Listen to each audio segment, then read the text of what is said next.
গোপালগঞ্জ। গোপালগঞ্জ থেকে আসছেন আপনি গল্পটা বলার জন্য? আচ্ছা, শুরু করেন ছোটবেলা থেকে, যেখান থেকে মনে আছে আমাকে বলেন গল্পটা আপনি। ছোটবেলা আমার আব্বা বিডিআর এ চাকরি করতো। বাবা এবং আর 3টে চাচা আছে আমার, ওনারা সবাই বিডিআর এ চাকরি করতো। ফ্যামিলি খুবই ভালো ছিল। আমার বাবার ফ্যামিলিও আমার নানা বাড়ির ওদিকেও অনেক ভালো ছিল, অনেক মানে সয় সম্পদ অনেক কিছু ছিল। তারপরে হচ্ছে আমার ছোটবেলা যখন আমার জন্মের আগে আমার আব্বা চাকরি ছাড়ে দেয়, মানে উনি কি অসুস্থ হয়ে পড়ছিল শুনছি আমার মার কাছে, তার জন্য চাকরিটা ছাড়ে দেয়, আমাদের গ্রামে থাকে এসে। তো আমরা গ্রামে থাকছি খুব ভালো। আমাদের গ্রামে আমার আব্বা চাকরি ছাড়ে দেওয়ার পরে একসঙ্গে যে টাকা পায় না, একসঙ্গে সরকারি চাকরি করলে, হ্যাঁ পেনশনের আগে আর কি, ওই টাকা পাইয়ে উনি আবার 2টা গাড়ি কেনে। তো একটা ড্রাইভার দিয়ে চালায় আর একটা নিজেই চালাতো। বেশ টাকা ইনকাম করছে তখন। তারপরে যখন আমার 5 বছর বয়স তখন আমার বড় বোনের বিয়ে হয়। তো আমার বড় বোনের বিয়ে হয়েছে, আমার বড় দুলাভাই খুব একটা ভালো মানুষ ছিল না, মানে আমার আব্বা তারে পছন্দ করতো না। আর আমার দুলাভাইও আমার আব্বাকে খুব একটা পছন্দ করতো না। তখন থেকেই ওনাদের দুইজনের বেশ ভালো মনোমালিন্য ছিল। তো শ্বশুর আর জামাইয়ের মধ্যে, হ্যাঁ শ্বশুর আর জামাইয়ের মধ্যে। তারপরে যখন আমার 13 বছর বয়স, আমি ওই ছোটবেলা থেকেই দেখছি যে ওনাদের সঙ্গে ভালো সম্পর্ক না। তো আমার যখন 13 বছর বয়স, আমি তখন ক্লাস 9-এ পড়ি। আমরা খুলনাতে ছিলাম, গ্রামের থেকে আমরা খুলনায় চলে গেছিলাম। আমার আব্বা যখন গাড়ি চালাতো খুলনায়, আমরা তখন খুলনায় সেটেল হয়ে যাই। তারপরে আমার ওই বোন একদিন আমার মারে এসে বলল যে ওরে একটু, উনি আবার চাকরি করতো, আমার বড় বোন চাকরি করতো, ঢাকায় আসবে কি জানি ট্রেনিং এ। তো আমার বোনরে বলতেছে, আমার মারে বলতেছে যে ওরে একটু নিয়ে যাই, আমার 2টা বাচ্চা, ওদেরকে দেখাশোনা করবে, ও থাকলে একটু ভালো হবে। তারপরে ঠিক আছে, আমার আব্বা অবশ্য দিতে চাইনি, কারণ তো আমার দুলাভাইরে তো আমার আব্বা এমনি পছন্দ করে না। তো মায়া লাগতেছে, দেশে বলছে কি ঠিক আছে যাও, নিয়ে এসে ভাইয়া 2-3 দিনের ভিতরে, আমি মাত্র 7 দিন ওই বাসায় থাকছি। তো ওই 7 দিনের ভিতরে উনি আমার বিয়ে ঠিক করে ফেলে। আমি কিছুই জানি না, আমি কিচ্ছু জানি না। না আমার ভগ্নিপতি, আপনার পরিবার পারমিশন ছাড়া বিয়ে ঠিক করে কিভাবে? হ্যাঁ এই তো ওনার বাসায় নিয়ে আসছে, ওনার বাসায় নিয়ে আসছে। আমারে বলছে যে আমার বোন নাকি ঢাকায় আসবে ট্রেনিং এ চাকরির জন্য। আমার বোন নিজেই গেছে খুলনায় আমাদের বাসায় আর কি। যাই মারেও কথা বলার পরে মা আমার দেশে আসলাম। আসার পরে 7 দিন থাকছি। এই 7 দিনের ভিতরে আমার বিয়ে ঠিক করে ফেলছে। বিয়ে ঠিক করছে এমন একটা লোকের সঙ্গে যার মা নাই, বাবা নাই, ছোটকাল থেকে রাস্তাঘাটে মানুষ হয়েছে, ঘর নাই, বাড়ি নাই, মানে কিছু নাই তার। আর সবচেয়ে বড় কথা হচ্ছে নেশাগ্রস্ত। এই কথাটা কিন্তু আমার আপা এবং দুলাভাই দুইজনেই জানতো যে সে নেশা করে বা তার এরকম কিছুই নাই। তাও আমার দিয়ে দিল, আমার কাছে একটু জিজ্ঞেসও করেনি। আপনার বয়স কত ছিল? আমার তখন 13 বছর বয়স। আপনার বাবা জীবিত, মা জীবিত, এদের অনুমতি ছাড়াই? হ্যাঁ, তাদের অনুমতি ছাড়াই। মানে আমার বোন আমাদের সংসারে পুরো গার্জিয়ান ছিল, নেতাগিরি করতো খালি, মানে খুব মাতুকবাড়ি করতো আমাদের সংসারে। তারপরে তো আমার ওইভাবে আমিও জানতাম না যে আমার বিয়ে। আমি দেখি কি বাজার সাজার করতেছে, খুব আয়োজন। তারপরে আমার আপার একটা ননদ হয়, চাচাতো ননদ, ও আইসা আমারে বলতেছে, কয় তোর না বিয়ে জানিস। আমি ওদের কাছে জিজ্ঞেস করি কি ব্যাপার, এদের বাড়ি এত আয়োজন কেন, কি সমস্যা? কয় কি কোনো সমস্যা না, তোমার বিয়ে। আমি বলছি কোথায়, কবে, কার সাথে, কি বিয়ে? তারপরে আমার বোন তো মানে খুব ভয় পাইতাম ওনারে, বড় বোন রে খুব ভয় পাইছি। কোনো কথা ওনার সামনে বলার মতো সাহস আমার না, শুধু আমার ফ্যামিলিতেই কারোর ছিল না। তারপরে আর যখন আমার বিয়ে হয় তখন আবার আমার আব্বা অসুস্থ হয়ে পড়ছিল, প্যারালাইজড, এক সাইড বাতিল হয়ে গেছিল। তো আব্বা তখন অসুস্থ, আর উনি তখন সংসারের গার্জিয়ান। তারপরে বিয়ে, এখন ওনার মধ্যে তো কথা বলার কোনো সাহস নাই, ঠিক আছে যা করতেছে করুক। তারপরে বিয়ে দিয়ে দিল ওইভাবে। বিয়ে দিয়ে ভাইয়া একটা ঘর ভাড়া নিয়ে দেশে, সেই ঘর শুধু 4টে বেড়া, আর কিছু নাই তার ভিতরে। আপনার বাবা জানতো না ওই সময়টাতে যে আপনার বিয়ে দিচ্ছে? না, আমার বাবা জানছে অনেক পরে, আমার বিয়ের প্রায় 15 দিন পরে আমার মা বাবা জানছে, সবাই আমার ফ্যামিলির সবাই জানছে যে বিয়ে দিয়ে দিচ্ছে। তারপরে এখন আমি ঘুমাবো কিভাবে, রাত্রেবেলা নিয়ে গেছে। আমি যাই দেখি আমার স্বামী যে উনি ঘরের ভিতরে ঘুমায় আছে, আর আমি পার কাছে সারা রাত বসে থাকলাম। উঠে আমার একটু জিজ্ঞাসা করলো না যে আমি কে, কোথা থেকে আসলাম বা কিছু কিছু না, সে ঘুমাচ্ছে। তারপরে আজান দেশে ফজরের, আমি নামাজে গেছি, নামাজে যাই আমি আরেক ঘরে যেয়ে শুয়ে আছি। এটা হলো আমার আপার শ্বশুর বাড়ি, বসে প্রথম রাতটা কাটলো। আচ্ছা, পরের দিন আমাকে গোপালগঞ্জ শহরে একটা বাসা ভাড়া নিয়ে আসছে, ওইখানে থাকলাম। রাত্রেবেলা কিসে ঘুমাবো, পানির পিপাসায় জান বেরোয় যাচ্ছে, একটু কিছুতে পানি খাবো এরকম। তখন অ্যাভেলেবল কিন্তু বোতলও পাওয়া যেত না, পানির বোতল, সে অনেক আগের কথা, 89 সালে আমার বিয়ে হয়েছে। তারপরে একটা চাপ কল ছিল, ওই কলের থেকে হাত দিয়ে যায় পানি খাইতাম। আর রাত্রেবেলা ঘুমালাম কিসে, একটা মাদুরও নাই, একটা বালিশ নাই, তো গাড় থেকে একটা ওন্না তাই বিছাইয়ে মাটিতে ওইভাবে ঘুমাই থাকলাম। এরকম 7 দিন থাকলাম ওই বাসায়। 7 দিন থাকার পরে আমার বোন আসছে, আইসে আমারে দেখে খুব কান্না টান্না করতেছে আমারে দেখে, মানে আমার চেহারা এমন হয়ে গেছে যে আমার চিনার উপায় নেই, মশায় আমার এরকম করছে যে কামড়ে টামড়ে আমার মনে হচ্ছে আমি মরে যাবো, এরকম অবস্থা। আর ওই লোকটার সঙ্গে বিয়ে দিয়েছে, ও আমার সঙ্গে তেমন কথা বলে না, ও সারাক্ষণ ওই নিশামেশা নিয়েই থাকে। আমি মরে গেলাম না, ড্রাইভার ছিল, বাসের ড্রাইভার। আচ্ছা, বিয়ে করছে, 2টা শাড়ি, একটা একটা আয়না, একটা চিরুনি, এইসব দেশে, তাও ওই মানুষের কাছ থেকে টাকা উঠাইয়ে এইভাবে। তারপরে আর তখন তো আর ফোন ছিল না যে আমি আমার মা বাবার সঙ্গে যোগাযোগ করব কিভাবে, কোনো ফোন ছিল না। আর আমারে কি করতো, দিনের বেলা ঘরের ভিতরে তালা মারি থুয়ে যাতো গাড়ি চালাইতে, রাত্রে 9টা 10টার দিকে আসে, তখন তালা খুলতো। কি বলেন? আর বাসায় কেউ ছিল না? হ্যাঁ, অন্য অন্য ভাড়াটেরা থাকতো, ওদের ধারণা ছিল যে আমি চলে যাবো, ওইরকম একটা ছেলের সঙ্গে আমি থাকবো না, এই জন্য সে তালা মেরে যেত। এই জন্য তালা মেরে রাখতো। এইভাবে 11 মাস রাখছে আমার এরকম তালা বন্ধ করে। আর আমার আপা মাঝে মাঝে যায় দেখে আসতো আমারে। তারপরে 11 মাস ওইরকম ভাবে আমি থাকলাম। এর ভিতরে আমার মা বাবা যখন জানলো যে আমার এরকম বিয়ে দিয়ে দিয়েছে, 15 দিন পরে জানছে, 1-1.5 মাস পরে আমার মা আর আমার আব্বা আমার বাসায় আসছে আমার দেখার জন্য। দেখে আর কি করবে, তখন তো আমার আব্বাও অসুস্থ, এক সাইড পড়ে গেছে, হাঁটতে চলতে অনেক কষ্ট হয়, আমার মারে নিয়ে আসছে। তো দেখি আর কি করবে, ঠিক আছে যা হবার হয়েছে। কিন্তু আমার আব্বা ওনারে একদমই পছন্দ করে নেই। আমার আব্বা ছিল খুবই অন্যরকম মানুষ, খুবই ভালো মানুষ ছিলেন।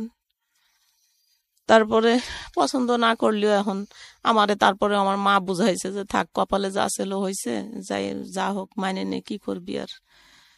তারপরে মাইনে নিলাম। এরকম আস্তে আস্তে এক একদিন গাড়ি চালায় আসে, একটা হাতে ভাতের হাঁড়ি কিনি, একটা কড়াই কিনি, এরকম করে করে কিছু কিছু জিনিসপত্র কিনলাম, 2টা বালিশ, একটা কাঁথা, এরকম কিনে টিনে কোনো মতে সংসার করতেছি।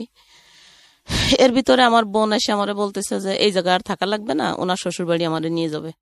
ওনার শ্বশুর বাড়ি, ওনাদের একটা কাচারি ঘর আছে, ওই ঘরে নিয়ে আমারে রাখবে। তারপরে ঠিক আছে। ওর আমার স্বামী আমার আপার কথা ছাড়া চুল পরিমাণও এদিক ওদিক যাইতো না, সে যা বলতো উনি তাই শুনতো। সে যে বলছে যে আমার বাসায় যাইতে হবে, ঠিক আছে চলো, নিয়ে গেছে, ওইখানে রয়েছি। সারাদিন গাড়ি চালাতো, তখন খুব বেশি টাকা পেতো না, 175 টাকা 100 টাকা এরকম বেতন পাইছে। তাতে তো অনেক আগের কথা, তাতে সংসার চলেও আমি কিছু কিছু টাকা জমাইছি। এইভাবে বেশ কিছুদিন ওনার কাছে থাকছি, কিন্তু আমার কাছে 1 টাকাও দেয়নি কখনো। ওই যে খাইতে টাইতে যা লাগছে, বাজার টাজার আনছে, আর যা টাকা জমছে সব আমার বোনের কাছে। তো এরকম করতে করতে আমার প্রথম একটা ছেলে হলো, ছেলেটা মারা গেল। তারপরে আরেকটা ছেলে যখন হবে, আমার মনে হয় 6 থেকে 7 মাস হবে পেটে, তখন আমার বিয়ের 1 বছর পরে আমার আব্বা মারা গেল। আমার আব্বা মারা যাওয়ার পরে তো আমার বড় ভাই আর আমার মেজো ভাই, আমার যে বড় 2টা ভাই, আমরা তো 5 ভাই বোন, আমার বড় 2টা ভাই আর বোন একটা, তারপরে আমি, আমার পরে আরেকটা ভাই। এই যে আমার বড় 2টা ভাই, এই 2 ভাই মিলে, মেজোটা একটু কম, বড়টা বেশি, আমাদের যা কিছু ছিল সংসারের, টাকা পয়সা, ধন সম্পদ, গাড়ি বাড়ি, সবকিছু তছনছ বেচে কিনে, মানে কি যে করছে সে নিজেও আমরা জানি না কেউ। অথচ এই যে বাড়ি বিক্রি করছে, গাড়ি বিক্রি করছে, সব টাকার ভাগ কিন্তু আমার মেজো ভাই, আমার বড় ভাই, আমার বড় আপা, আমার বড় বোন, এরা সবাই পাইছে, এদেরকে দেছে। কিন্তু আমারে আর আমার ছোট ভাইরে কিচ্ছু দেয়নি। আপনার বাবা? আমার বাবা তো তখন নাই। কে দেয়নি এটা? আমার বড় ভাই 2 জন, যে আচ্ছা, আমার বড় বোন, এই 3 ভাই বোনে মিলে আমাদের যত সম্পদ ছিল সব নষ্ট করছে। বড় ভাই বেশি করছে, বড় বোন বেশি না। বাড়িটা শুধু বড় বোন বিক্রি করছে। আর গ্রামে ধানের জমি থাকে না, এই জমি ছিল অনেক, আমাদের প্রায় 30 বিঘার মতো, এইগুলো সব আমার ভাই বিক্রি করছে। তো তখন এক পর্যায়ে আমাদের সংসার এমন অবস্থা যে এখন আমার মা না খেয়ে মারা যায়, এরকম পরিস্থিতি হয়ে গেল। আমার 3টে ভাই থাকতে, আমার ছোট ভাইটা তখন ছোট, ও কোথায় গেছে, ও হারাই গেছে, ওরে খুঁজেও পায় না কেউ। তারপরে এরকম করতে করতে আমার বড় বোন গ্রামে অনেক টাকার দিনা হয়ে গেল। আচ্ছা, অনেক টাকার দিনা হয়ে গেছে। তখন আমার ছেলেটা পেটে, বাচ্চা হবে, আমি তো ওনার বাড়িতেই থাকি। তো উনি আমারে বলতেছে কি যে আমি, ওনার স্বামী আবার তখন চিটাগাং থাকতো, বলে কি আমি চিটাগাং চলে যাব, আমি অনেক টাকার দিনা হয়েছি, এখন এই সবাই দিনাদাররা খুব চাপ দিচ্ছে, আমি আর এখানে থাকতে পারবো না, তো তুই এখন কি ব্যবস্থা করবি কর, কোথায় যাবি কি করবি কর। তখন আমি কি অবস্থা, আমি মানে দিশাহারা হয়ে গেছি, আমি কি করব এখন, আমার এই অবস্থা। আমার বোন গেছে নভেম্বরের 25 তারিখে, ডিসেম্বরের 4 তারিখে আমার ছেলে হয়েছে, তাহলে বোঝেন 9 দিন পরে তখন আমার অবস্থা কিরকম। তারপরে আমি কোনো উপায় না পাইয়ে যাই আমার বড় ভাইরে ধরলাম যে দাদু আপনি হচ্ছে একটা ঘর ভাড়া নেন, আমার এখন এই অবস্থা, আমি একটু সুস্থ হই, তারপরে দেখা যাবে একটা কিছু করব। তখন আমার স্বামীরও চাকরি নাই, ওই নেশা টেশা করে, এ দেখে ওই ড্রাইভার একবার অ্যাক্সিডেন্ট করছে, পরে মালিক নামাই দিচ্ছে, আর ওর গাড়িটাই দেয় না। তো এরকম স্ট্যান্ডে ঘুরে ঘুরে বেড়ায়, কেউ একটা কাজ করালো 20 টাকা দিল, এইভাবে চলতেছে। আর আমিও ওরকম কষ্ট করে চলি। তারপরে আমার বড় ভাই একটা ঘর নিল, ওইখানে আমার ছেলেটা হইলো। ছেলে হওয়ার পরে 1.5 মাস আমি আমার ভাইয়ের বাসায় থাকলাম। তারপরে বললাম যে ঠিক আছে, তাহলে উনি বললো যে ঠিক আছে চলো আমরা এখন আলাদা একটা বাসা নেই ছোটখাটো দিয়ে। আমরা ঠিক আছে বাসা নিলাম একটা ছোট দেহে। তো বাসা মানে কি, একজনের বাড়ি এলি রান্না করে, সেই রান্নাঘরের এক পাশেও রান্না করে, আর এক পাশে ছোট্ট একটা ঘর, 150 টাকা ভাড়া। তখন আমি ওই রুমে যেয়ে থাকলাম, ওই রান্নাঘরের একটা পাশে আর কি। আমার ছেলেটারে নিয়ে ওইখানে উঠলাম। তো উঠার পরে ওই করে না, ও কাজ করে না কোনো, স্ট্যান্ডে যায় ঠিকই, যখনই ওর নিজের নেশা করার টাকাটা হয়ে যায় তখন আর সে কোনো ইনকাম, তখন আর সে থাকে না, স্ট্যান্ডে চলে আসে। আর আমি ওরকম না খাইয়ে থাকি, কান্নাকাটি করি, কত মানে খুবই কষ্ট করি, যে কি বলবো, যে আমি এমন দিন গেছে যে আমি 3 দিনেও একবেলা ভাত পাইনি, ভাত খাইনি, ওরকম না খেয়ে পড়ে থাকতাম। আর বাচ্চাটা এমন ভাবে কাঁদতো, বিরক্ত করতো, ওরে কিছু খাওয়াইতে পারি নাই। তো এরকম করতে করতে বাচ্চারা যখন একটু হাঁটা শেখছে, ওই রকম কষ্ট 2 বছর করছি। 2 বছর পরে ছেলে যখন হাঁটা শেখছে, এখন তো ও একটু খাইতে পারে, খাবে, এখন কি করব, কোনো উপায় দেখি না আমি। আর মানুষের কাছে চাওয়া চাই, ভাই আমার ভীষণ খারাপ লাগতো, নিজেরই খারাপ লাগতো যে আমরা সারা জীবন, আমার বাপরে দেখছি, আমার আব্বা সারা জীবন মানুষেরই দান করছে, সবাই সবকিছু দেশে, আর আমি সেই ঘরের মেয়ে হয়ে আমি কিভাবে মানুষের কাছে হাত পাতবো, আত্মীয় স্বজনের কাছে যাই হাত পাতবো, আমি চাই না। আমার আত্মীয় স্বজন কিন্তু সবাই অনেক পয়সাওয়ালা, অনেক, কেউ গরিব না। আমি কারোর কাছে লজ্জায় যেতাম না, কারোর সঙ্গে কোনো যোগাযোগও করতাম না, ওইভাবে থাকতাম। প্রিয় শ্রোতা, আমরা এই জায়গাটায় ছোট্ট একটা বিরতি নেব এবং বিরতির পর আবারও ফিরে আসবো জীবন গল্পে। যাওয়ার আগে আপনাদেরকে বলতে চাই, ঢাকা এফএম এর আরো একটি ইউটিউব চ্যানেল, যেখানে আপনারা জীবন গল্প এবং সিক্রেটস অনুষ্ঠানের ভিডিওগুলো দেখতে পারবেন। আমাদের এই চ্যানেলটি আপনারা সাবস্ক্রাইব করুন। আমাদের চ্যানেলটির ঠিকানা হচ্ছে www.youtube.com/ilovedhakafm, ILOVE love DHAKAFM। চ্যানেলটিতে গিয়ে আপনারা সাবস্ক্রাইব করুন। আমার এই অনুষ্ঠানগুলোতে যদি আপনি অংশগ্রহণ করতে চান, আমাদেরকে ফোন করবেন। আমাদের ফোন নাম্বারটি হচ্ছে 09611904904। আমি আবারও বলছি 09611904904। ওকে, ছোট্ট একটা বিরতি। জীবন গল্প, জীবন গল্প। জীবন নাটকের চেয়েও নাটকীয়।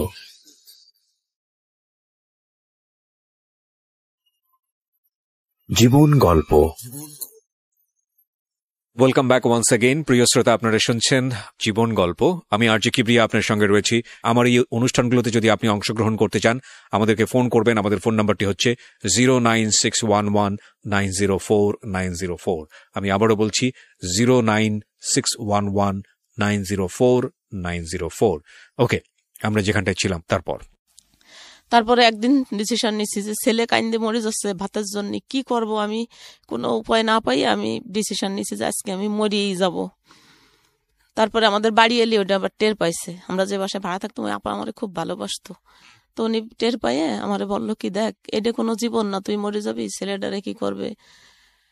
আমার দুলাভাইরে বলতাম, আমার আপারে যদি বলতাম যে এরকম কষ্ট কি করব, আপনারা এরকম বিয়ে দিয়ে দিয়েছেন, তাদের কথা ছিল একটাই যে ঠিক আছে বিয়ে দিয়ে দিছি, খারাপ হয়েছে, ছেলের এতিমখানায় দিয়ে দাও আর তুমি আসো তোমার আবার বিয়ে দিয়ে দেই। হুম। কিন্তু আমার দ্বারা কি তাই সম্ভব যে আমার ওই দুধের বাচ্চা ওইটা আমি এতিমখানায় দিয়ে আমি ফিরে বিয়ে করব? এরকম মন মানসিকতা আমার কখনোই ছিল না। তারপরে ওই আপার বুদ্ধিতে আমারে বললো যে ঠিক আছে মানুষের কাছে হাত পেতে চল, কয়দিনই বা চলা যাবে, চল তোরে একটা কাজ ধরাই দেই। তা উনার বাড়িতেই ব্যাচেলাররা থাকতো, তা জি। বললো কি যে ঠিক আছে তুই এদের রান্না করে দিস, ওরা তোরে মাসে খাইতেও দেবে টাকাও দেবে। ঠিক আছে, কিচ্ছু করার নাই, একই বাড়ির ভিতরে আমরা ভাড়া থাকি, ওরা আলাদা করে আমরা আলাদা করে, এইভাবে। ওকে। হ্যাঁ, না সাবলেট না, মানে একই বাড়ির ভিতরে আলাদা আলাদা ঘর আর কি, হুম। টিনের ঘর আলাদা আলাদা। জি। তো ঠিক আছে আমি রাজি হয়ে গেলাম ওনার কথায়, কি করবো এখন ছেলেটারে বাঁচাইতে হবে। হুম। রাজি হয়ে যাওয়ার পরে তো আমি কাজ প্রথম যেদিন কাজে যাই, আমি বিশ্বাস করবেন না যে আমি পরে তাদের সামনে যাব এরকম একটা কাপড় আমার ঘরে ছিল না। ও আমি একটা পেটিকোট আমার খুব ভালোভাবে মনে আছে যে আমি নেভি ব্লু কালারের একটা পেটিকোট সাদা কাপড় দিয়ে 7টা তালি মারছি, তাই শুধু আমার, আমি কি পরে পিটাকে ভিতরে কাজে যাব। তারপরে ওই বাড়ি এলি আপারে বললাম, উনি একটা পুরন কাপড় আমাদের দেশে ওঠে পরে গেছি কাজে। ভিতরে মানে পুরুষ মানুষের সামনে যাই কিভাবে কাজ করব, 10 বার আগাইছি আর 20 বার পিছ হয়ে আইছি, আহ। পারতেছি না ওদের সামনে যাই কাজ করতে। তারপরেও বাচ্চার বয়স কত তখন? 3 বছর। 3 বছর। একটা তো মারাই গেছে। হ্যাঁ, প্রথম ছেলেটা মারা গেছে। হাজবেন্ড তখন কি করে? কিছু করে? কিচ্ছু করে না, ঘরে বসে থাকে? ওরে আমি পা ধরে কাঁদছিলাম ভাইয়া, বলছিলাম কি দেখো আমি তোমার কাছে মাছ মাংস খাইতে চাই না, শুধু একটু আলু একটু লবণ দিও, তাই দিয়ে আমি খাইয়ে ঘরে থাকবো, তবু আমি পুরুষ মানুষের ভিতরে কাজ করতে যাইতে পারবো না।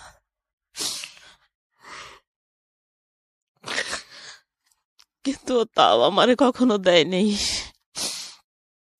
কাজ কাজ করে খাইছি, ঘর ভাড়া দিছি, বাচ্চারে মানুষ করছি, ছেলেটারে স্কুলে ভর্তি করছি, লেখাপড়ায় এত ভালো ছিল, ওর যখন ও প্রথম ক্লাস 5-এ ট্যালেন্ট ফুলে বৃত্তি পাইছে, কিন্তু কোনো প্রাইভেট দিতে পারি নাই, 5 পর্যন্ত আমিই পড়াইছি, আমি এসএসসি পরীক্ষা দেয়নি, 9 পর্যন্ত পড়ছি। তারপরে তো ভাবলাম যে আমার তো এইটা করেই বাঁচতে হবে, ছেলেরে মানুষ করতে হবে, তখন আমার ওই একটাই লক্ষ্য যে আমার ছেলে মানুষ করতে হবে। ছেলের যখন 5 বছর বয়স তখন আমি আবার বাচ্চা কনসেপ্ট করি, এখন ওই বাচ্চা আমি রাখতে চাই নাই, ভাবছি কি না ও নষ্ট করে ফেলবো, কিন্তু আসলে যারা আল্লাহ দুনিয়ায় পাঠাবে তারা শত চেষ্টা করলেও, পরে ডাক্তারের কাছে গেলাম, ডাক্তার বলে কি যে না একটা বাচ্চা মারা গেছে আর একটা ছেলে, এবার যা হয় হোক, তারপরে আর নিয়েন না। ঠিক আছে সেইভাবে থাকলাম। এরপর একটা মেয়ে হলো আমার, ছেলের 5 বছরের ছোট মেয়ে, এখন তো 2টা বাচ্চা, 2টা নিয়েই আমি কাজ করি, খাই, ওদেরকে লেখাপড়া করাই। এরকম করে আমি 90 সালের থেকে কাজ শুরু করে 2005 সাল পর্যন্ত, কয় বছর হয় এই কয় বছর আমার ঠিক খেয়াল নাই, এই কয় বছর আমি এক জায়গাতেই, ওই যে আমার বাড়িয়ালি আপা যে কাজ দিয়ে দিয়েছে ঠিক ওইখানে ওই এক জায়গায় আমি কাজ করি। আর ওদেরকে আমার বাড়িয়ালি আপা বলে দিছিল যে দেখেন ও আমার খুব পরিচিত, আমার বোনের মতো, ও অনেক ভদ্র বংশের একটা সন্তান, শুধু বাচ্চা দুটোরে মানুষ করার জন্য আপনাদের এখানে কাজে আইছে, কিন্তু ওর যাতে কোনো অসম্মান না হয় আপনারা সেই দিকে একটু খেয়াল রাখেন। তা সত্যিও ওদের আমি ধন্যবাদ জানাই যে না ওরা আমার সঙ্গে কখনোই কোনো খারাপ বিহেভ করেনি, কখনো না, সবসময় সম্মান করছে। ওরা নিজেরা তাস খেলতো ঘরে, আমি যেতাম সঙ্গে সঙ্গে বন্ধ করে দিছে, ওরা একটা বাজে আড্ডা করতেছে আমি গেছি সঙ্গে সঙ্গে বন্ধ, আর আমিও ঠিক আমার মতো ওইভাবে উনি যেভাবে বলে দিছে ওইভাবে করতাম। তো এত কয় বছর ওইখানে কাজ করার পরে বেশ ভালো ছিলাম। আমার তখন শুধু বললাম না যে আমার একটা লক্ষ্য যে আমি আমার বাচ্চা দুটোরে মানুষ করব, এটাই আমার ভবিষ্যৎ। আর আমি কিছু চাই না, কারোর কাছে সাহায্য, কারোর কাছে হাত পাতা, কারোর কাছেও আমি কখনো যাইনি, আমার আপনজনদের কাছেও না। তারপরে বোঝেন তো যে একটা মানুষ, একটা মেয়ে মানুষ কয় টাকাই বা কাজ করছি, 700-800 টাকা হয়তো পাইছি মাসে। ওর ভিতর দিয়ে আমি ওদেরকে প্রাইভেট পড়াইছি, নিজে ভাত রান্না করে ওদের ওই ভাতের যে মারটা হয় ওইটা আমি খাই আসতাম। আর যে কটা ভাত আমি বাগে পাইছি, আমার 2 বেলা খাইতে দিত, 1 বেলা দিত না। সকালে দেয়নি, দুপুরে আর রাত্রে 2 বেলা ভাত দিচ্ছে আমার খাইতে। ওই ভাতটা বাসায় এনে বাচ্চা দুটোরে খাওয়াইয়ে যদি কখনো থাকছে একটু নিজে মুখে দিছি, না থাকলে না দিছি। এরকম না খাইতে খাইতে একদিন রাস্তায় ঘুরে পড়ে গেছি। তারপরে ওইখানে একটা মহিলা হোটেল করতো আমাদের বাসার পাশেই। ওই মহিলাটা আমারে ধরে নিয়ে ওনার ঘরে ডেকে নেছে, নিয়ে আমারে ভাত দিছে, কয় সত্যি কথা কত, কয়দিন খাইস না। বলতাম না কারোর কাছে, ভীষণ লজ্জা লাগতো। তারপরে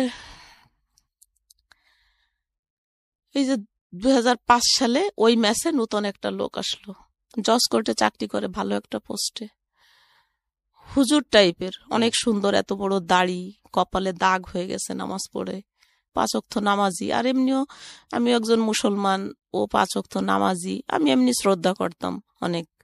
কিন্তু আমার ওই টাইপের কোনো মন মানসিকতা ছিল না যে তার সঙ্গে আমার কিছু হবে বা কিছু, এরকম না।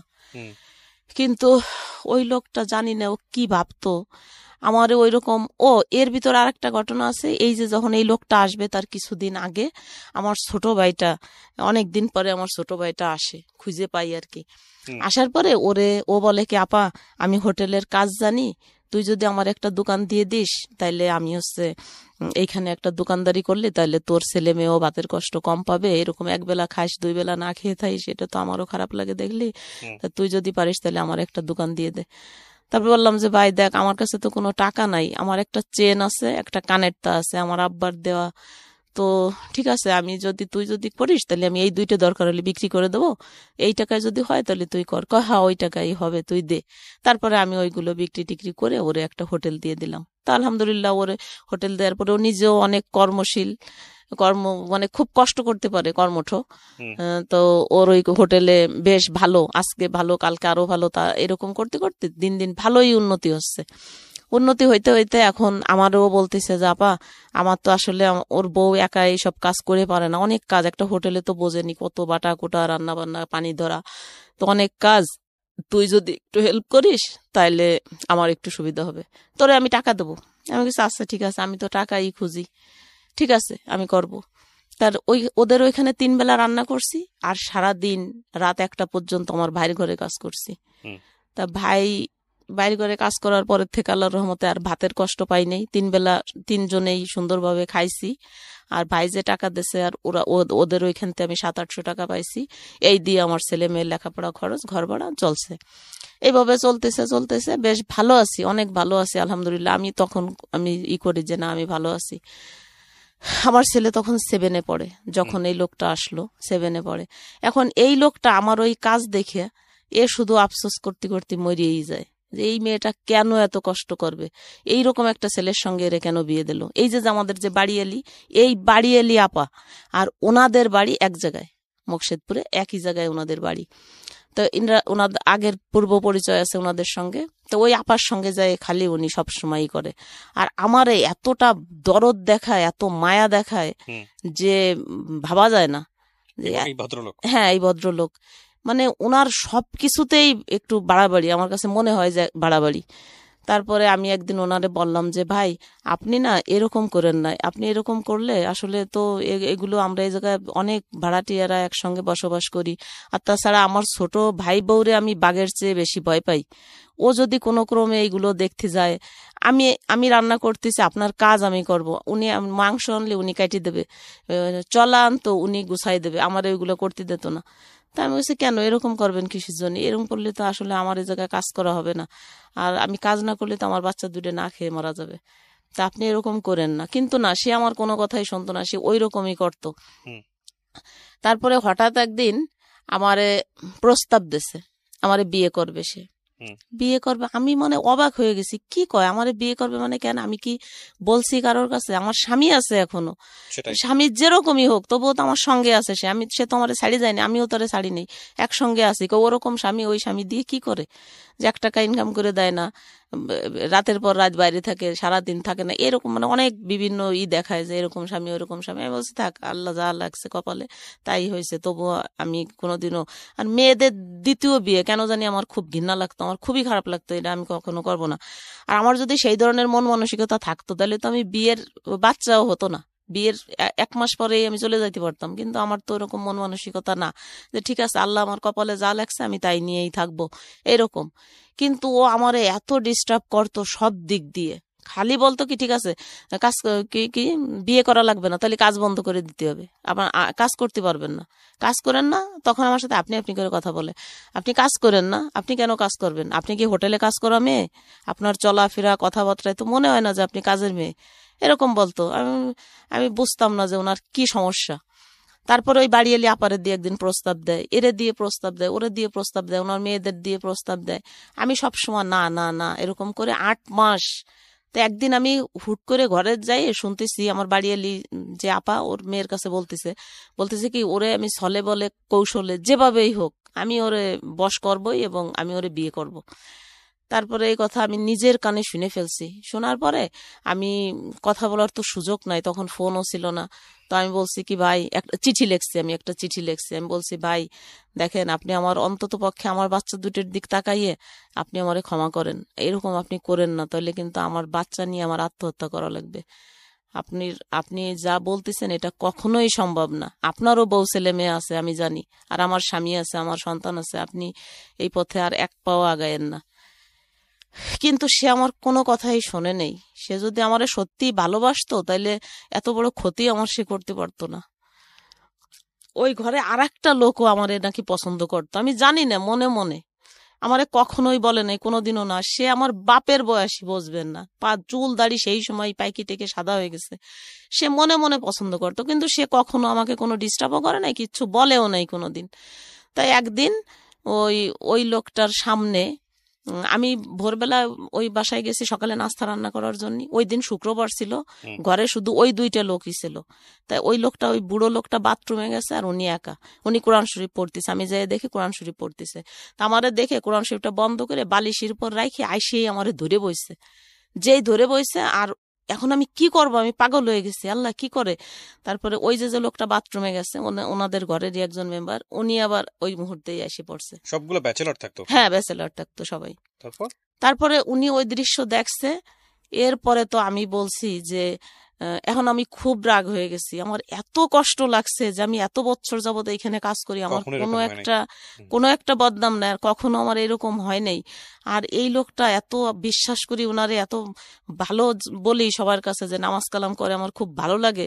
কিন্তু সেই লোকটার ভিতরে এইরকম শয়তানি, ও আমারে, আমি ওরে তুই তুই করে তখন বলছি, আমি বলছি শোন, তোরে আজকের দিনের ভিতর আমি এইখানতে তাড়াবো। ওই যে ঘরের যে মালিক, মানে যে আমার যে নেছে কাজে, ওই ভাইয়ের কাছে আমি বলছি যে আমি ওই ভাইয়ের কাছে বলে দেবো আজকে যে তুই আমার সঙ্গে এরকম ব্যবহার করছিস। তারপরে আমার হাতে জানি কি ছিল, ওই রান্নার কি জানি, আমি ফ্লোরে ফেলাই টেলাই দিয়ে মানে বেরোয় আসতে যাচ্ছি, কিন্তু ওই লোকটা তো দেখেই ফেলছে। আর বেরোয় আসতে যখন যাচ্ছি তখন উনি আমার পা জড়ায় ধরে। আল্লাহর কসম করে বলতেছি ভাইয়া, যে আমার এমন মেজাজ খারাপ হয়েছে, আমি বলেই দেবো সবার কাছে। কিন্তু ওই লোকটা আমার পা জড়ায় ধরে আমারে বলতেছে, আমারে যদি মারার ইচ্ছে থাকে আপনি আমারে নিজের হাতে মারেন, তবুও আমারে অপমান করেন না, আপনার পা ওই লোকের সামনেই আমারে অপমান করেন না। আর এইটা যদি আমার অফিসে জানাজানি হয় তাহলে আমি আত্মহত্যা করব। হ্যাঁ, এরকম বলতেছে। প্রিয় শ্রোতা, আমরা এই জায়গাটায় ছোট্ট একটা বিরতি নেব এবং বিরতির পর আবারও ফিরে আসবো জীবন গল্পে। যাওয়ার আগে আপনাদেরকে বলতে চাই, ঢাকা এফএম এর আরো একটি ইউটিউব চ্যানেল যেখানে আপনারা জীবন গল্প এবং সিক্রেটস অনুষ্ঠানের ভিডিওগুলো দেখতে পারবেন। আমাদের এই চ্যানেলটি আপনারা সাবস্ক্রাইব করুন। আমাদের চ্যানেলটির ঠিকানা হচ্ছে www.youtube.com/ilovedhakafm ILOVE love DHAKAFM। চ্যানেলটিতে গিয়ে আপনারা সাবস্ক্রাইব করুন। আমার এই অনুষ্ঠানগুলোতে যদি আপনি অংশগ্রহণ করতে চান আমাদেরকে ফোন করবেন। আমাদের ফোন নাম্বারটি হচ্ছে 09611904904। আমি আবারও বলছি 09611904904। ওকে, ছোট্ট একটা বিরতি। জীবন গল্প জীবন গল্প জীবন নাটকের চেয়েও নাটকীয়।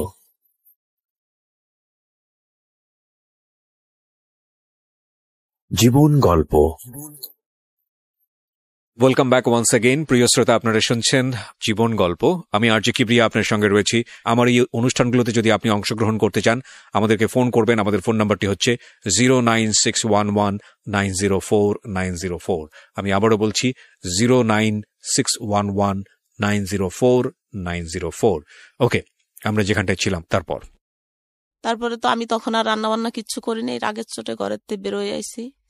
বেরোয় আসার পরে ওই যে লোকটা যে যার সামনে এইসব হয়েছে, উনি আবার ব্যাংকে চাকরি করতো, ভালো একটা পোস্টে উনিও চাকরি করতো। তো ওই লোকটা এসে আমারে বলতেছে যে আপা, আপনারে আমি কিছু টাকার ব্যবস্থা করে দেব, ওই যে আপনার সঙ্গে এই ব্যবহার করছে, তো আপনি আমি জজ সাহেবের কাছে যাই, আপনারে নিয়ে বিচার দেবো ওর বিরুদ্ধে, আপনি বলবেন। উনি কে ছিল? উনি কি উকিল ছিল? না না, উনি উকিল ছিল না, উনি ব্যাংকে চাকরি করতো। আর এই যে লোক, এ হলো পিসকার ছিল। পেশকার ছিল? হ্যাঁ। দাড়িওয়ালা হ্যাঁ ভদ্রলোক হ্যাঁ হ্যাঁ পেশকার হ্যাঁ ছিল? হ্যাঁ, পেশকার ছিল। না, তখন পেশকার ছিল না, তখন মনে হয় ক্যাশিয়ার ছিল, পরে প্রমোশন হয়ে পেশকার হয়েছে। আচ্ছা। তখন ক্যাশিয়ার ছিল জজ কোর্টের। হুম। তারপরে আমারে বলতেছে উনি যে আপনি হচ্ছে যাইয়ে আমার সঙ্গে জজ কোর্টে যাবেন, যাইয়ে জজের সামনে এরকম বলবেন যে উনি আপনার সঙ্গে এই এই করছে। কিন্তু আমি আমার মারে যেয়ে বলছি কথাগুলো, যে মা আমি আমি সামলাতে পারিনি, যে আমার স্বামী যদি আজকে ভালো হতো তাইলে তো আর আমি ওই ঘরে কাজ করতে যাইতাম না, এই ঘটনার জন্ম হতো আর এই ঘটনারও জন্ম হতো না। আমি খুব কান্না করতেছি ঘরে যাইয়ে, আমার মার সামনে আমার মারে বলছি সবকিছু। পরে যখন ওই লোকটা এই প্রস্তাব দিয়েছে যে আপনি জজ কোর্টে যাই এই কথা বলবেন, তো আমার লজ্জা লাগছে যে না, আমার নিজের কথা আমি কিভাবে যাই এরকম বলবো জজ কোর্টে, জজের সামনে। কয়েক আপনাদের নগদ 50,000 টাকা এখন দেব, আর 1 মাস পরে আরো 1 লাখ টাকা দেব, আপনি যাইয়ে আপনার কিচ্ছু বলা লাগবে না, শুধু আমি যা যা বলে আসবো, আপনি শুধু জজের সামনে যেয়ে বলবেন যে স্যার, ইমাম ভাই যে কথাগুলো বলছে সব সত্যি, শুধু এতটুক কথা আপনি বলেন। তারপর আমি বলছি তাহলে আপনি কি বলবেন? আমি বলবো আপনার পেটে বাচ্চা, আপনারে উনি এরকম এরকম খারাপ। আমি বলছি কি না না, এত বড় মিথ্যে কথা আমি বলতে পারবো না। উনি এত খেপছিল কেন? উনি খেপছিল, উনি নাকি আমারে পছন্দ করতো। উনিও পছন্দ করতো? হ্যাঁ, উনিও পছন্দ করতো, কিন্তু এই কথাটা উনি কোনোদিন বাস্ট করে নাই, এই লোকটা বলার পরে হলো উনি বাস্ট করছে। আচ্ছা। তারপরে ওই লোকটারও কিভাবে পছন্দ করে আমার আমি বুঝি না। সে আমার বাপের বয়সী, তার আমার চেয়েও বড় ছেলে মেয়ে আছে, জামাই নাতি পোতা সব আছে, তারপরে সে এইগুলো কিভাবে ভাবে আমি বুঝি না। তারপর আমি অনেক শ্রদ্ধা করতাম লোকটারে, আমার বাবার হিসাবে দেখতাম এরকম। তারপরে জজ কোর্টে যে এই কথা বলতে বললো, আমার এরকম টাকা নিয়ে এসে ঘুষ দেবে এসে, আমি বলছি কি না, আমি তো এত লোভী না ভাই, আর আমি টাকার জন্য মিথ্যে কথা বলতে পারবো না। ওই লোকটা তো আসলে আমার সঙ্গে আর কিছুই করে নেই, জাস্ট আপনি যেটুক দেখছেন আমার একটু ধরছে, এতটুকুই, এর বেশি কিছু না। আমি কিভাবে এত বড় মিথ্যে কথা বলবো, আমি পারবো না এটা। এই কথা বলার পরে কয় আপনি চেষ্টা করে দেখেন, এখনো সময় আছে, আপনারে আমরা ওর সাথে বিয়ে দিয়ে দেব। আমি বলছি না, আমি তো ওর সাথে বিয়ে করব না, তো আপনি কি বিয়ে দেবেন? তারপরে অনেকবার উনি বলছিল জজ কোর্টে যায় ওর সম্মান টন্মান নষ্ট করার জন্য। আমি বলছি কি না, আমি যাব না, এত বড় মিথ্যে কথা আমি বলবো না। আর আমার মাও নিষেধ করলো, আমার মা বললো কি না, ছেলেটা নামাজ কালাম পড়ে, তারপরে যেভাবে তোর হাত পা ধরে মাপ চাইছে, একটা মানুষ মাপ চাওয়ার পরে আর কিছু থাকতে পারে না, তুই ওরে ক্ষমা করে দে, আর তোর ওইখানে কাজ করা লাগবে না। এই কথা বললো। তুই আমার ছোট ভাইয়ের কথা বললো যে তুই ওর ঘরে করতেছিস, ওইখানেই কর। তারপরে ঠিক আছে, ওইখানের কাজ বন্ধ, আর যাই নেই এরপরের থেকে। আর এই ঘরে কাজ করতেছি, আমার ভাইয়ের ঘরে। তারপরে আমার ওই যে জিনিসটা আমি ওই উনারে অনেকবার বলছিলাম, ওই ব্যাংকার বাইটারে, যে ভাই দেখেন আপনার হাতে পায়ে ধরি আমি, আপনি এই কথাগুলো আমার আর কারোর কাছে বলেন না, যা হবার তা তো হয়েছে, আমি তো আপনাদের এখানে কাজ ছাড়িয়ে চলেই যাচ্ছি, তাহলে তো ওর সঙ্গে আমি তো আর জীবন আপনার ঘরের দরজায়ও আসবো না, তাহলে তো আর আমারে কিছু বলতে পারবে না, তো কিন্তু থাকে এই জিনিসটা চাপা থাক, এটা বলার দরকার নেই, আমার ছেলে মেয়েরা এখন বড় হয়েছে। তারপরে উনি কিন্তু আমার সেই কথাটা শোনে নেই, উনি যাইয়ে আমার ভাই ভাবি মানে বাড়ির যত লোক ছিল সবার কাছে উনি এই কথাটা বলে দিছে। ওহো। ভাইয়া বিশ্বাস করেন যে আমার তো এখানে কোনো দোষ ছিল না, তাই না? তো আমি ওইখানের কাজটা তো ছাড়িয়েই দিয়ে আসলাম। হুম। আমার শেষ আশ্রয় আমার ভাইয়ের ঘর। আমার ভাইও আমারে ওই সময় বের করে দিল, বের করে দিছে। একবার একটু জানতে চাই নাই যে আমার কতটা দোষ আর আমি কত অসহায়। আমার যদি ওই মুহূর্তে বের করে দেয়, আমি 2টা বাচ্চা নিয়ে কোথায় যাব, কি খাবো, ওদেরকে কি খাওয়াবো, এটা চিন্তা করে নেই। True. আমার যখন ঘরেতে বের করে দেয় তখন আমার কাছে 10টা টাকা ছিল। আপনার হাজবেন্ড তখনও কিছু করে নাই? না, তখনও কিচ্ছু করতো না। তারপর? তারপরে ওই 10টা টাকা আমি কি করব, 2টা বাচ্চারে 2 পাশে নিয়ে মাঝখানে আমি শুয়ে ওদের জড়াই ধরে বুকের ভিতরে এত জোরে চিৎকার করে কাঁদছি আর শুধু আল্লাহরে বলছি, আল্লাহ সারা জীবন সৎভাবে থাকলাম, সততা নিয়ে চলছি, মানুষ মেসে কাজ করে ভাত ফেলাই দেয় আর আমার 2টা বাচ্চারে আমি 3 বেলা খাওয়াইতেও পারি নাই। এই এই আমার সততার পুরস্কার। এরকম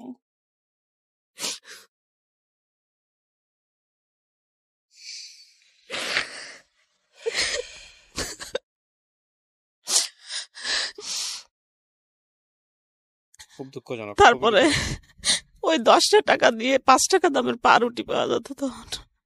ভাবছি 2টা পাউরুটি একসঙ্গে কিনলি তো 5 টাকা শেষ হয়ে গেলে আর 5 টাকা দিয়ে কি কর।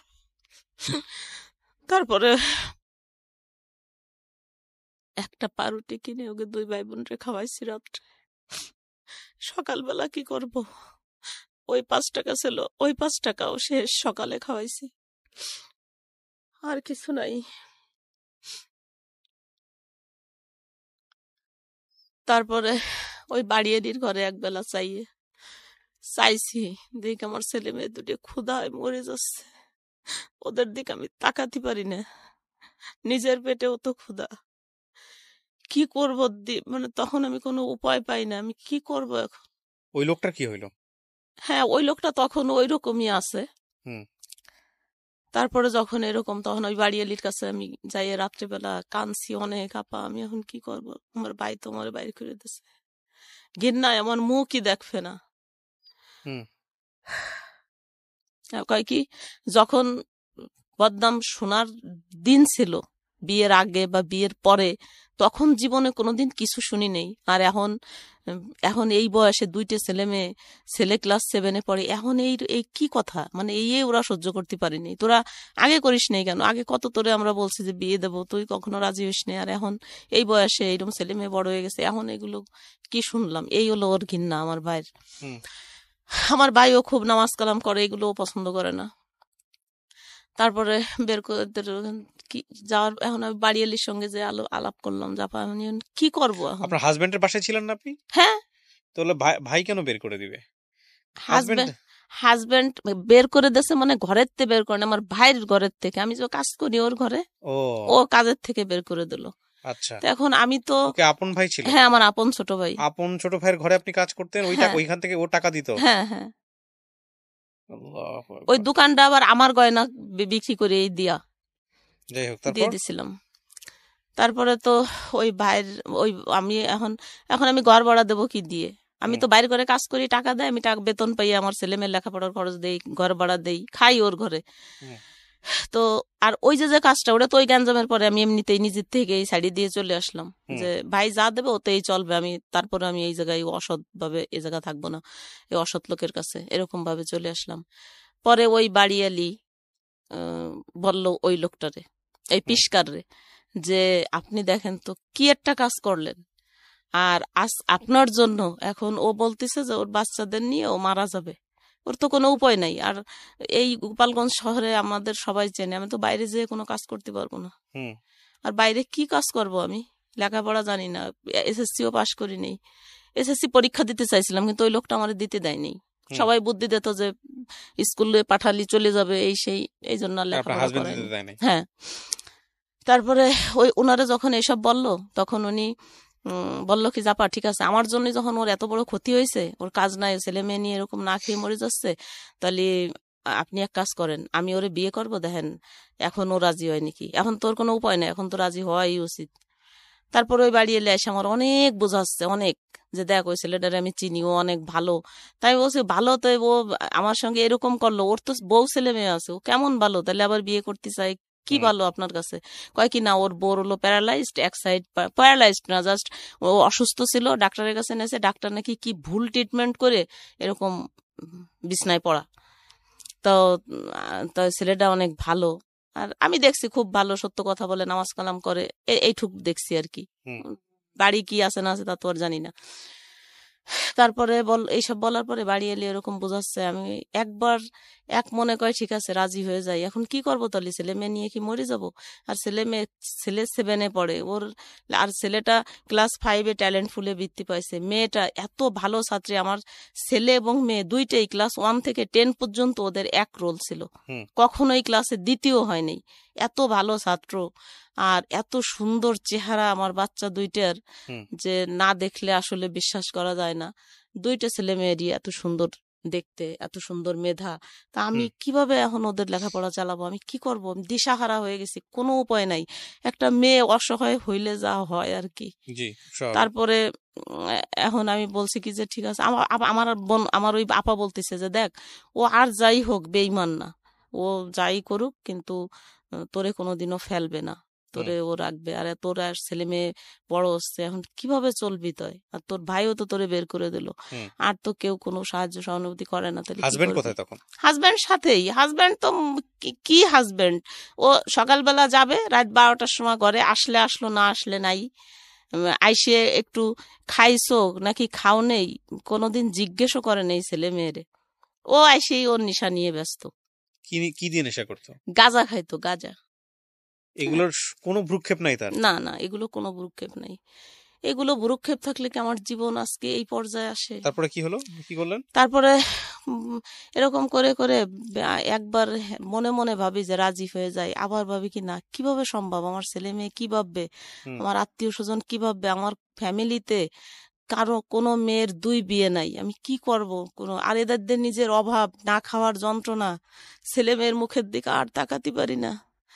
আমার ছেলে যেদিন বৃত্তি পরীক্ষা দিতে গেছে ভাইয়া, একদিনে 2টা পরীক্ষা হয়েছে। হুম।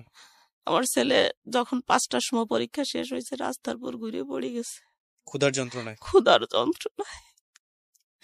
সকালবেলা 1 গ্লাস পানি শুধু জড়ছে, খাওয়াই দিছি, কটা ভাত খাওয়াই দিতে পারিনি। এই ছেলে মেয়ে নিয়ে এখন আমি কি করব, কোনো তারপর? উপায় না দেখে তারপরে আমি এক পর্যায়ে রাজি হয়ে গেলাম। ও তারপরে আমি বললাম কি আপা, আমি কেন জানি বিশ্বাস হয় না আমার, যে ছেলে মানুষ তো আমার কেন জানি বিশ্বাস হতে চায় না। তারপরে ওই কথা আবার ওর কাছে ওই আপা বলছে ফোনে, ওনার আবার ফোন ছিল, আমার ফোন ছিল না। হুম। তো বলছে, বলার পরে কয় ঠিক আছে, কিভাবে বললি বিশ্বাস করবে, আপা আমি আপনার বাসায় আসতেছি। আপার বাসায়, আপার ঘরে আইসে রাত 2টা বাজে, আর ওই আপা আমারে আইসে ডাকতে, আইসে আমারে ডাকি নিয়ে গেছে। আমি গেছি, যাই দেখি উনি ওনার ঘরের ভিতরে বসা। হুম। তারপরে আমারে দেখি অমনি দৌড়ই যেয়ে অজু করে আইসে বাথরুমেতে, হুম। অজু করে এসে কোরআন শরীফ বুকের ভিতরে নিয়ে বলতিছে যে আমি তোমারে অনেক পছন্দ করি, আমি কোনো লাভে, কোনো লোভে, কোনো স্বার্থের জন্য না, তোমার মতো একটা ভালো মেয়ে আমি দেখছি এত কয় মাস যাবত, যে তোমার অনেক সুনাম, আজ 13 বছর তুমি এক জায়গায় কাজ করো, তোমার অনেক সুনাম শুনছি আমি, তো আমি এত একটা ভালো মেয়ের জীবন এরকম নষ্ট হয়ে যাক, এটা আমি চাই না। তো আমি কোনো চাহিদা নাই আমার, আমি শুধু তোমারে বিয়ে করব, আর তোমারে আমি টাকা দেবো, তুমি তাই দিয়ে ছেলে মেয়ে মানুষ করবা, তুমি খাবা, তোমার করা লাগবে না, কাজ করা লাগবে না। হুম। এই কথা বললো কোরআন শরীফ ছুঁয়ে ওই আপার সামনে, যে আমি কখনো ওরে ফেলবো না, সারা জীবন ওর সঙ্গে থাকবো, এরকম মেলা কিছু বললো। বলার পরে ওই দিন আমার মনটা একটু, চলে যাচ্ছে নিজের কাছ থেকে, তা নিয়েও কোনো হ্যাঁ, চিন্তা নেই? কোনো সুখ দুঃখ নাই, যায় যাক, থাকে থাক, ইচ্ছে কোনো ব্যাপার না। Interesting. তারপরে ডিভোর্স দেওয়ার পরে আমারে বললো যে ঠিক আছে, তাহলে এখন তো আর বিয়ে করা যাচ্ছে না, 3 মাস 13 দিন হবে। তারপরে তখন আমি চলে গেলাম আমার বোনের বাসায়, বোনের বাসায় যে 3 মাস থাকলাম, 4 মাস থাকলাম, 4 মাস পরে আসার পরে বিয়ে হলো ওর সঙ্গে। বিয়ে হওয়ার পরে আমি 6 বছর এই বিয়ে হওয়ার পরেই আমারে আবার বলল কি যে, আমি বললাম যে না, আমার ছেলে মেয়েরে ওর কামাই দিয়ে আমি মানুষ করব কেন, আমারে সে বিয়ে করছে, আমার দায়িত্ব সে নিতে পারে, কিন্তু তাই বলে তো আমার ছেলে মেয়ে না। হুম। তারপরে আমি ঢাকায় চলে আসি। ঢাকায় এসে একটা ছোটখাটো একটা চাকরি নিছি।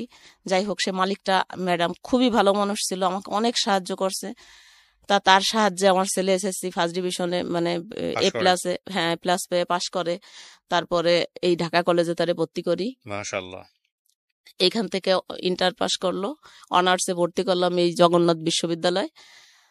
তারপর ওই লোকটা আমাকে, মানে ভাইয়া আপনি ভাবতেও পারবে না যে একটা মানুষ অভিনয় কতদিন করতে পারে। 13 বছর আমার সঙ্গে সংসার করছে, 13 বছর, 1-2 দিন না। এ ভদ্রলোক। হ্যাঁ, এই 13 বছরের ভিতরে আমি একদিনও, আমি না শুধু, আমার ফ্যামিলিতে তো অনেক শিক্ষিত মানুষও আছে, অনেক ভালো মানুষও আছে, অনেক বয়স্ক মানুষ আছে, সবাই তো জানতো, আমার ফ্যামিলির আস্তে আস্তে সবাই জানে গেছিল বিষয়টা। হুম। তো কেউই কোনোদিন বুঝতে পারেনি, সবাই বলতো যে না, ওর মতো মানুষ হয় না, ও হুম। যে কাজ করছে এটা মানে একেবারে স্বয়ং আল্লাহর সন্তুষ্টির কাজ করে ফেলছে, মানে খুব বড় কিছু করে ফেলছে। তারপরে এরকম ভালোবাসতো আমারে, যা আমি কোনোদিন কোনো ছবিতে, সিনেমায়, গল্প উপন্যাসেও পড়ি নাই যে মানুষ এতটা ভালোবাসতে পারে, হুম। যে এত ভালোবাসতো আর এইরকম খেয়াল করতো আমার। তো আমি চাকরি করে আমার ছেলে মেয়ের খরচ দিতাম, আর ও আমার সম্পূর্ণ করতেন আপনি? খরচ। আমি এইখানে একটা অফিসের পিয়ন পোস্টে আমাকে আমি ছেলে মেয়ে বলতে চাকরি আপনার দিছি। ছেলে মেয়ে কয়জন ছিল? 2টা, একটা ছেলে একটা মেয়ে। মেয়েটাকে কি করলেন? ছেলেটা বড়, মেয়েটা ছোট। মেয়েটারে আমার বোনের বাসায় রাখছিলাম। আচ্ছা। আমার বোন তখন সিলেট চাকরি করতো, আমার দুলাভাই ব্যাংকে চাকরি করে, হুম। ওই সিলেটে ছিল, আমার বোনের বাসায় রাখে আপনি ওরে। অভিনয় কেন বলতেছেন এই সেকেন্ড যাকে বিয়ে করলেন? কি না হয়েছে? মানে বুঝতেই পারিনি কখনো যে সে আমার সঙ্গে অভিনয় করতেছে। আমি ভাবতাম যে সব সত্যি, সবাই ভাবতো, শুধু আমি একা না। 13 বছর সংসার করার পরে 2019 সালে এসে আমরা একদিন বেড়াইতে গেছি আমার মামার বাসায় নোয়াপাড়া। বেড়াতে যাওয়ার পরে আসছি, আসার পরের থেকেই আমার একদিন ফোন দিয়ে বলতেছে, আমার সংসারের সবাই এই সত্য জিনিসটা জানি গেছে, তোমার সঙ্গে আমার আর থাকা হবে না। তোমারে আল্লাহকে সাক্ষী রেখে তোমারে বিয়ে করছিলাম, আর আল্লাহকে সাক্ষী রেখেই তোমাকে বাদ দিয়ে দিলাম। এক কথাতেই? এক কথাতেই। কত বছর সংসার করার পরে? 13 বছর। তারপর তো এইভাবে বাদ দিয়ে দিল। এরপরে আজ 4 বছর হয়ে গেছে, একটা ফোনও কোনোদিনও আর করে নেই, আর আমিও আর কোনো বাড়াবাড়ি করি নেই এটা নিয়ে। তারপরে আমার যে কাবিনটা দিছিল, 10 লাখ টাকা কাবিন করছিল, কাবিনের কফিটা ওই এনে দিছিল। পরে আমি ওই কাবিনের কফিটা নিয়ে, আমার কেউ বুদ্ধি দিয়েছে যে আপনি এভাবে হবে কেন, এটা করবেন কিসের জন্য, আপনি যে কেস করেন, এই করেন, সেই করেন। তো আমারও খুব খারাপ লাগতো, অনেক খারাপ লাগতো যে আমি কি করব। তারপরে একদিন গেছি একটা ইসের কাছে, যে যারা রেজিস্ট্রি করে না, ওনার কাছে গেছি। উনি কাবিনটা দেখে বলতেছে এটা দি ভুয়া, কাবিনটা ছিল ভুয়া। তারপরে যাই হোক, তখন আবার ছেলে একটা কাজে ঢুকলো। যে কি কাজে? লোড। আপনি আমাকে জাস্ট একটা জিনিস একটু বলেন, আমি গল্পের শেষের দিকে চলে আসছি। আপনার ছেলেটা এখন কি করে? ছেলেটা এখন ওই যে লোড আর বিকাশ আছে, লোড বিকাশ এগুলোর একটা দোকান ছিল ওর। তো ভালোই ইনকাম করতো, আমরা ভালোই চলছি, মোটামুটি ভাবে চলছি ভালোই। কিন্তু আর এক বিশ্বাসঘাতকরে এরকম বিশ্বাস করে আমার ছেলে তার নিজের ভাইয়ের মতো বিশ্বাস করতো। ওই বিশ্বাসঘাতক সমস্ত টাকা পয়সা, ইভেন এর ভিতরে আমার মেয়ের 2 লাখ টাকা আছে, আমার মেয়ের 2 লাখ, আর আমার ছেলের। হ্যাঁ। আপনার ছেলে বিয়ে শাদী করেছে? হ্যাঁ, বিয়ে করছে, একটা বাচ্চাও আছে। আপনার চলে কিভাবে এখন? আমার এখন চলে না, এখন তো আর চলবে কিভাবে, এখন আমার ছেলে পুরো মানসিক রোগী হয়ে গেছে, এখন আর আমার চলে না। ওই সঙ্গে এখন আমি ওর পাশে এখানে যদি দাপাই মরেও যাই, আমি ফিরে ওর একটু তাকাইয়ে দেখে না। আর ওর জন্য এখন আমার মেয়ের আরো এরকম অশান্তি। আমার মেয়ের বিয়ে শাদী হয়েছে? হ্যাঁ, 2টা বাচ্চা মেয়ের। 2014 সালে আমার মেয়ের বিয়ে হয়েছে, না 13 সালে জানি, 14 সালে আমার স্বামী মারা গেছে, ওই যে আগের স্বামী। আপনি গল্পটা কেন বললেন আজকে রেডিওতে? আমি কি করব ভাই, আমি কিচ্ছু বুঝি না যে আমি কি করব এখন, আমি কিভাবে বাঁচবো। আমি নিজেও অনেক অসুস্থ, আমি যদি একটু সুস্থ থাকতাম তাহলে আমি একটা কাজ কাম করেও খাইতে পারতাম। এখনো আমার কাজ করা, আমি এমন না যে কাজ পারি না, বা আমার প্রচন্ড কোমরে ব্যথা। আমি আজকে সকাল 8টার সময় গাড়িতে উঠছি, আর এখন পর্যন্ত এরকম বসে আছি, আপনাদের এখানে আসছি না, আপনি 4টায়। জাস্ট আমাকে একটা জিনিস বলেন, সেটা বুঝতে পারছি আপনি অত্যন্ত আমি অসহায় অবস্থায় আছেন, আপনার কিন্তু আপনার এই গল্পটা শুনে মানুষ কি শিখবে? গল্পটা শুনে মানুষ একটা জিনিস শিখবে আর একটা সমাধান আমাকে দেবে, এই হলো দুইটা জিনিস। আপনিও আমাকে একটা সমাধান দেবেন যে আমি তো জীবনে আসলে যা করছি তা তো করছি, যা সত্যি তাই বললাম। আরো তো অনেক ঘটনা আছে এর ভিতরেও, যাই হোক সেটা আমিও সময় জানি, আপনার অনেক ঘটনা আছে, সেটা সংক্ষেপে তোলা সম্ভব বলা নয়। হলো না। হ্যাঁ, তো এই মুহূর্তে এখন আমার ছেলের যে পরিস্থিতি, আমার বউ, বেটার বউটা আমার কাছে ছিল, ছেলেটা আমারে নাটা বলে বউডারে পাঠাই দিচ্ছে, আমার সঙ্গে কথা বলে না। আমি এর ঘরের তো একটু বাদ, ওর ঘরের তো একটু বাদ, আমি মা, আমি খাইছি, আমি কি মানে ও এরকম কেন হয়ে গেল আমি বুঝলাম না কিছু, এরকম হয়ে গেছে এখন। আর আমি আমি শুধু আপনার কাছে এই একটা কারণেই আসছি যে আমি দেখছি আপনি আপডেট ভিডিওগুলো করেন, তখন আপনার চোখে পানি, অনেক দিন আপনার আমি কাঁদতে দেখছি। তো আমি ভাবলাম যে অন্যের দুঃখ যার চোখে পানি আসে সে অবশ্যই আমাকে কোনো খারাপ বুদ্ধি দেবে না। আমি আপনাকে কয়েকটা কথা বলি, যেটা হচ্ছে যে বুদ্ধি দেওয়ার মতো কিছু নাই। আমি আপনার গল্পটা শুনে, আমি তো আপনার গল্পের একদম ইন ডিটেল বিস্তারিত জানি না, 1 ঘন্টা 1.5 ঘন্টা শুনলাম, আপনার কষ্টটা আমি অনুভব করার চেষ্টা করতেছি। হ্যাঁ, তবে এটা ঠিক যে আপনি এই মানে আপনার বিয়ে হয়েছে 13 বছর বয়সে, জি 13 বছর বয়স থেকে এখন 50 বছর বয়সে আপনি যেটা হ্যাঁ, বলছিলেন, তার মানে এই 37 বছর বয়সে 37 বছর ধরেই আপনি যুদ্ধ করে চলেছেন, তাই হ্যাঁ, না? তো 37 বছর ধরে যদি আপনি যুদ্ধ করে যদি হার না মানা মানুষ হয়ে থাকতে পারেন, তাহলে আল্লাহর উপর তো কখনো বিশ্বাস ছাড়েন নাই, না ছাড়ছেন? তো আল্লাহর উপর বিশ্বাস না ছেড়ে থাকলে তাহলে আপনি নিশ্চয়ই একদিন না একদিন, আমি মনে করি, যেহেতু আমিও একজন বিলিভার, একদিন না একদিন ধর্মীয়ভাবে যদি চিন্তা করি, একদিন না একদিন আপনার সুখ হবে, এটা হচ্ছে বিষয়। আর আরেকটা জিনিস যেটা, সেটা হচ্ছে যে এই একটা ছেলের, আপনার ছেলেকে যদি আমি ব্যাখ্যা করি, মানে আমি নিজেও তো সংসার টানি, বা আমার নিজেদেরও বাংলাদেশের যেটা হয়, ছেলে মেয়েরা তো পরিবারটাকেই দেখে। তো একটা ছেলের যখন ইনকামের রাস্তা বন্ধ হয়ে যায়, তখন আসলে তার দুনিয়াবে অন্যদিকে কোনো খেয়াল থাকে না। হ্যাঁ, তো ওর যেটা যতদিন হয়েছে, ইনকাম ছিল ততদিন ভালোই ব্যবহার করতো আমার সঙ্গে। কারণ ওর মাথায় হয়তো বা ব্যালেন্স নাই, যদি আপনার কথা ঠিক থাকে। তো সেই জায়গা থেকে আমি যেটা মনে করি যে আপনাদেরকে ধৈর্য ধরতে হবে। আর আজকের এই গল্পটা শুনে প্রিয় দর্শক এবং শ্রোতা যারা শুনতেছেন, তাদের কাছে শুধু একটা কথাই বলবো, যে আপনি যখন প্রচন্ড দুঃখে থাকেন, কষ্টে থাকেন, তখন মনে করবেন যে আপনার থেকে অনেক কষ্টে, অনেক অনেক দুঃখে কিছু কিছু মানুষ থাকে, যাদের কাছে বা যাদের দুঃখের কাছে হয়তো আপনার দুঃখটা কিছুই না। সুতরাং কোনোভাবেই হাহুতাশ করা যাবে না জীবনে, যে যখন কষ্টে আছেন, খারাপ অবস্থায় আছেন, যে সৃষ্টিকর্তা আপনাকে কিছুই দেয়নি, সৃষ্টিকর্তা আপনার সাথে অবিচার করেছেন, এই জাতীয় চিন্তা ভাবনা কখনোই মনের মধ্যে আনা যাবে না। না না, এবং আপনি যে আজকে গল্পটা বললেন, আপনিও বিশ্বাস সেটাই করবেন যে আপনার থেকেও হয়তোবা অনেক কষ্টে অনেক মানুষ আছে। হ্যাঁ, রাস্তাঘাটে কিছু মানুষ পড়ে থাকে, দেখেছেন কখনো? হ্যাঁ দেখছি, যে মানুষগুলোর সেন্স থাকে না, এই জন্য আমি সবসময় ডাস্টবিনের শুকরিয়া ময়লা তুলে করতাম। খায়, হ্যাঁ, দেখেছেন? আল্লাহ তো আমার 4টা হাত পা দিছে, হ্যাঁ, এটা আমি সবসময় শুকরিয়া করি আল্লাহর কাছে। কিন্তু আমি যদি একটু সুস্থ থাকতাম, আমি যে আপনার জন্য কোনো যেটা একটা, করতে পারি মন থেকে দোয়া করি আল্লাহর কাছে, হ্যাঁ এটাই হচ্ছে সবচেয়ে বড় কিছু। আর দ্বিতীয় কথা হচ্ছে যে শুকরিয়া আদায়ের কখনোই বন্ধ করা উচিত না, কারণ আল্লাহ আপনাকে এর চাইতেও খারাপ অবস্থায় নিতে পারেন। সুতরাং এতটুকুতেই আপনি শুকরিয়া আদায় করেন, এই হচ্ছে বিষয়। আর একটা কথা হচ্ছে যে সব ধর্মে এটা বলে যে বিশ্বাস হারানো পাপ। আপনি যদি সৃষ্টিকর্তার উপর থেকে বিশ্বাস সরিয়ে ফেলেন যে না, আমার দ্বারা না না, কিছুই তা তো হবে না, সম্ভবই না।